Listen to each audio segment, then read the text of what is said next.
Breaking news చూస్తున్నాం. Air India విమాన ప్రమాద దర్యాప్తు మొదలైంది. విమాన ప్రమాదం ఏ విధంగా జరిగింది, దానిపై దర్యాప్తు సంస్థలు దృష్టి పెట్టాయి. విమాన ప్రమాదంపై ఎన్ఐఏ, అహ్మదాబాద్ పోలీసులు, DGCA director general of civil aviation, international civil aviation organisation, aircraft accident investigation bureau, Gujarat forensics team, Boeing సంస్థ ప్రతినిధులు, బోయింగ్ విమానాల ఇంజన్లు తయారు చేసే జేఈ సంస్థ ప్రతినిధులు దర్యాప్తు జరుపుతున్నారు. అవసరమైతే దర్యాప్తులో భాగస్వామ్యం అయ్యేందుకు federal aviation administration, national transport safety board కూడా సిద్ధంగా ఉన్నాయి. ఎయిర్ ఇండియా విమాన బ్లాక్ బాక్స్ ను ప్రమాదం జరిగిన 28 గంటల తర్వాత గుర్తించారు. దీనిని త్వరలో ఢిల్లీకి తరలించనున్నారు డీజీసీ అధికారులు. విమాన ప్రమాద దర్యాప్తుల కోసం ఢిల్లీలో ఉన్న బ్లాక్ బాక్స్ ల్యాబ్ లో బ్లాక్ బాక్స్ డేటాను విశ్లేషించనున్నారు. డీజీసీఏ, ఏఐబీ అధికారులు అదేవిధంగా ప్రమాద సమయంలో ఏటీసీతో పైలట్లు ఏం మాట్లాడారు, ఇటువంటి పరిస్థితుల్లో విమాన ప్రమాదం జరిగింది అన్న అంశాలు వెలుగులోకి రానున్నాయి. దర్యాప్తు సంస్థలు ముమ్మరం చేస్తున్నాయి. అహ్మదాబాద్ విమాన ప్రమాదం ఏ విధంగా జరిగిందనే దానిపైన, అదే విధంగా బ్లాక్ బాక్స్ కూడా దొరికినట్లు కూడా వార్తలు వస్తున్నాయి 28 గంటల తర్వాత. దీని మీద మరింత సమాచారం ఏంటి? 2 రోజుల క్రితం అహ్మదాబాద్ లో జరిగినటువంటి ఎయిర్ ఇండియా విమాన ప్రమాదానికి సంబంధించి దర్యాప్తు వేగవంతం చేశారు. ఇప్పటికే దానికి సంబంధించి బ్లాక్ బాక్స్ ని కూడా కనుగొన్నారు. బ్లాక్ బాక్స్ ని ఢిల్లీకి తరలించారు. ఈ నేపథ్యంలో కూడా అన్ని దర్యాప్తు సంస్థలు, ఎన్ఐఏ కావచ్చు, ఏవియేషన్ కి సంబంధించిన సంస్థ కావచ్చు, డీజీసీ కావచ్చు, ఇతర సంస్థలన్నీ కూడా ఇప్పటికే దర్యాప్తుని ముమ్మరం చేశాయి. ఎందుకంటే ఈ ప్రమాద ఘటనలో ఇప్పటికీ 269 మంది చనిపోయినట్టు కూడా ఇప్పటికే నిర్ధారణ అయింది. అంటే అతిపెద్ద ప్రమాదానికి గల కారణాలపై కూడా దర్యాప్తు సంస్థలు అన్వేషిస్తున్నాయి.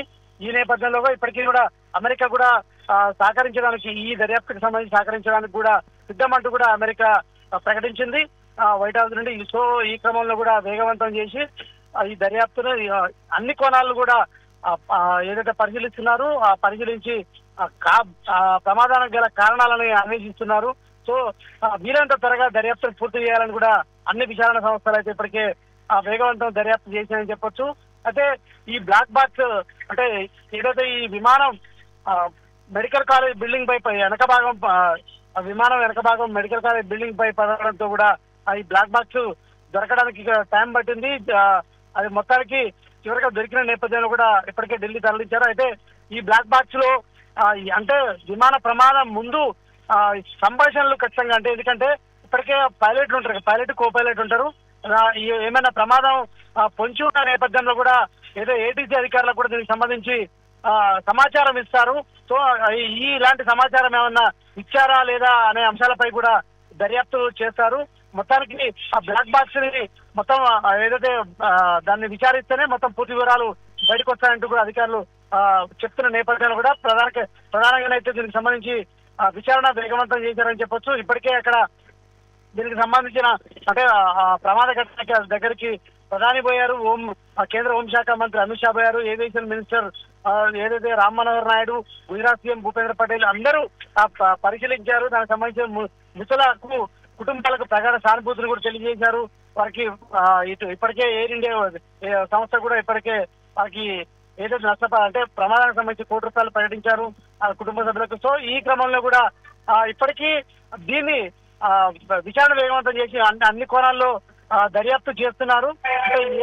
ఏ ప్రమాదం ఏ విధంగా సంభవించిందనే అంశాలపై కూడా దర్యాప్తు చేస్తున్న పరిస్థితి కనిపిస్తుంది. రహీం, అంటే ఆ ప్రమాదానికి ముందు ఏదైతే మీరు చెప్పినట్టుగానే మొత్తం బ్లాక్ బాక్స్ లో రికార్డ్ అయింది, పైలట్ కో పైలట్ సంభాషణ దాంట్లో బ్లాక్ బాక్స్ లో రికార్డ్ అయింది. వాస్తవంగా ఆ టెక్నికల్ ఏం ఇష్యూస్ జరిగినాయి అనేది దాంట్లో రికార్డ్ అయింది. ఆల్రెడీ ఇప్పటికే ఢిల్లీకి చేరుకుంది. ప్రమాదం జరిగిన 28 గంటల తర్వాత బాక్స్ దొరకటం, అందుకే తొందరగా దాంట్లో డేటా సేకరించడం కోసం ఢిల్లీకి ల్యాబ్ పంపారు. కానీ ప్రమాదానికి ముందు ఆ మేడే కాల్ కూడా చేసినట్టు వార్తలు వస్తున్నాయి. అంటే మేడే కాల్కు ముందు ప్రమాదానికి హెచ్చరికలు జారీ చేస్తారు. దగ్గరలో ఉన్నటువంటి ఏదైతే విమానాశ్రయం ఉందో దానికి హెచ్చరికలు వెళ్తాయి తరంగాల ద్వారా. మళ్ళీ ఆ రికార్డ్స్ కూడా తీసే అవకాశం ఉందా? దాంట్లో ఏం మాట్లాడారు? దాని గురించి ఏమైనా అప్డేట్ ఉందా? విమానం టేకాఫ్ అయిన కొన్ని క్షణాలను, అంటే 1 నిమిషం లోపే దీనికి సంబంధించి ప్రమాదం జరిగింది. ఈ క్రమంలో కూడా మేడే కాల్, అంటే పైలట్ ప్రమాదానికి సంబంధించిన మేడే కాల్ ఇచ్చినప్పటికీ కూడా అక్కడ అధికారులు స్పందించలేదు అనే అంశాలపై కూడా సమాచారం తెలుస్తుంది. ఈ క్రమంలో కూడా ఆ మేడే కాల్ కి సంబంధించి కూడా పరిశీలన అయితే ఖచ్చితంగా చేస్తారని చెప్పొచ్చు. ఎందుకంటే ఇలాంటి ప్రమాదం అప్పుడు ఖచ్చితంగా ఆ మేడే కాల్ అనేది ఖచ్చితంగా ఉంటుంది.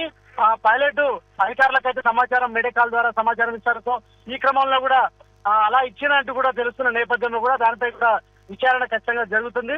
ఎందుకంటే కొన్ని క్షణాలు అంటే ఒకవేళ 5 నిమిషాలు టేకాఫ్ అయిన కొన్ని నిమిషాల వ్యవధిలో ఒకవేళ ఈ ప్రమాదం జరుగుంటే ఇమీడియట్లీ పైలట్ కి తను సేఫ్ గా ల్యాండ్ చేయడం లేకపోతే ఎమర్జెన్సీ పర్పస్ లో ఎయిర్ లో చక్కర్లు కొట్టించడం ఏదో ఒకటి జరిగే అవకాశం ఉంది. కానీ ఆ ఛాన్స్ లేకుండా కొన్ని క్షణాల్లోనే ఈ ఫ్లైట్ అనేది క్రాస్ ల్యాండ్ అవ్వడం అనే దాని అంశంలోనే పైలట్లు ఏం చేయలేకపోయారనే దాన్ని ఇప్పుడు విశ్లేషకులు కూడా మాజీ అటు పైలట్లు కూడా విశ్రాంత పైలట్లు కూడా చెప్తున్న నేపథ్యంలో కూడా మరి ఏ కోణంలో ఈ ప్రమాదం జరిగింది, ఆ మేడకాల్ కి సంబంధించి పైలట్లు ఇచ్చారా, ఒకళ్ళు ఇస్తే అధికారులు ఎందుకు స్పందించలేదు, ఈ కోణాల్లో దర్యాప్తు అయితే వేగవంతం చేస్తున్నారని చెప్పొచ్చు.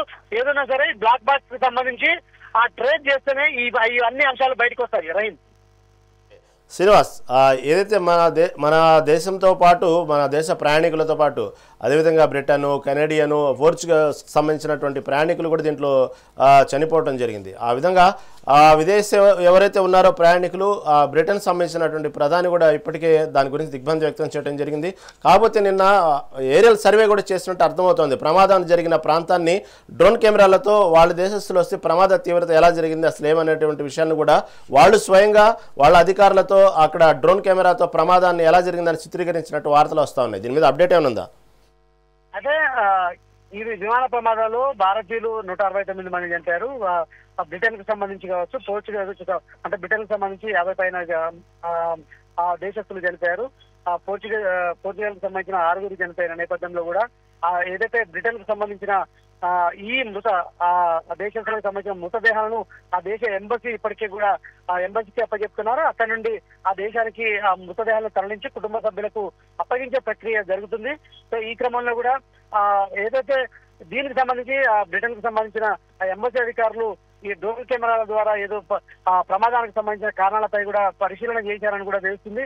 ఈ క్రమంలో అది ఇంకా అధికారికంగా వెల్లడించినప్పటికీ కూడా ఏంటంటే ఎందుకు ఈ ప్రమాదం జరిగింది, ఇంత పెద్ద మొత్తంలో ఎందుకు చనిపోయారనే అంశాలపై కూడా వారు ఏదైతే ఎంక్వైరీ చేసినట్టు కూడా తెలుస్తున్న నేపథ్యంలో కూడా ఈ ప్రమాదాలకు ఇప్పటికే ఈ అందరికీ పోస్ట్ మార్టం అయిపోయింది. దాంతో పాటు ఏదైతే DNA పరీక్షలు అయిపోయి మృతులకు దాదాపుగా అప్పగించే ప్రక్రియ కూడా పూర్తవుతుందని చెప్పొచ్చు.